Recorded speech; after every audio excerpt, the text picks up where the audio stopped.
వందే మాత్రం. నేను మీ journalist Navatha. Welcome to our political. దవరగిరిలోని ఒక ప్రైవేట్ ఫిట్నెస్ సెంటర్లో వివాదం ఇప్పుడు దేశవ్యాప్తంగా సంచలనం కలిగిస్తోంది. జిమ్ ట్రైనర్ జిమ్కి వచ్చే మహిళలను లైంగికంగా వేధించడమే కాకుండా వారి వ్యక్తిగత ఫోటోలు వీడియోలను ఉపయోగించి బ్లాక్మెయిల్ చేస్తూ బెదిరింపులకు పాల్పడుతున్నారనే ఆరోపణలు వెల్లువెత్తుతున్నాయి. ఈ ఆరోపణలు తీవ్ర ఆగ్రహాన్ని రేకెత్తించాయి. నిందితుడిపై తక్షణమే కఠిన చర్యలు తీసుకోవాలని హిందూ సంస్థలు డిమాండ్ చేస్తున్నాయి.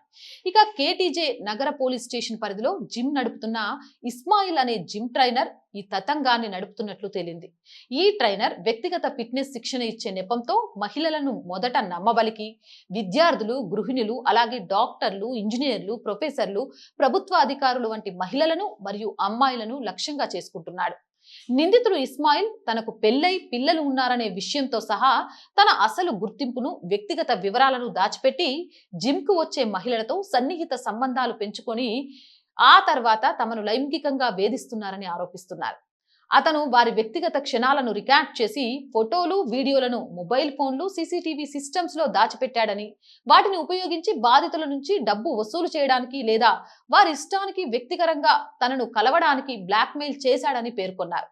మహిళా సభ్యుల వ్యక్తిగత దృశ్యాలను రహస్యంగా చిత్రీకరించడానికి జిమ్లోని డ్రెస్ చేంజింగ్ రూమ్లు మరియు ఇతర ప్రాంతాలలో రహస్య కెమెరాలను ఏర్పాటు చేశారని కూడా కొన్ని హిందూ సంస్థలు ఆరోపిస్తున్నాయి.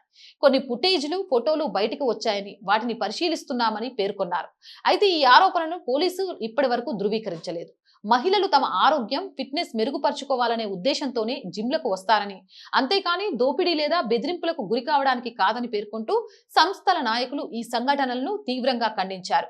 ఇన్వెస్టిగేటర్ల వద్ద ఇప్పటికీ సీసీటీవీ ఫుటేజ్, ఫోటోలు, వీడియోలు వంటి ఎలక్ట్రానిక్ ఆధారాలు అందుబాటులో ఉంటే పోలీసులు సుమోటాగా చర్యలు తీసుకోవాలని డిమాండ్ చేస్తున్నారు. ఇదిలా ఉండగా నిందితుడిని అరెస్ట్ చేసి చట్టంలోని కఠినమైన నిబంధనల ప్రకారం విచారించాలని, విచారణలో ఆరోపణలు రుజువైతే జిల్లా నుంచి బహిష్కరించాలని హిందూ సంస్థలు డిమాండ్ చేశాయి. జిమ్ ట్రైనర్ వెనుక ఇంకా ఎవరైనా ఉన్నారా అనే కోణంలోనూ దర్యాప్తు చేయాలని డిమాండ్ చేస్తున్నారు. ఇలాంటి వాళ్ళు రోజు రోజుకు పెరిగిపోతున్నారు. సో జిమ్కి వెళ్లే అమ్మాయిలు తస్మత్ జాగ్రత్త. జై హింద్, జై భారత్.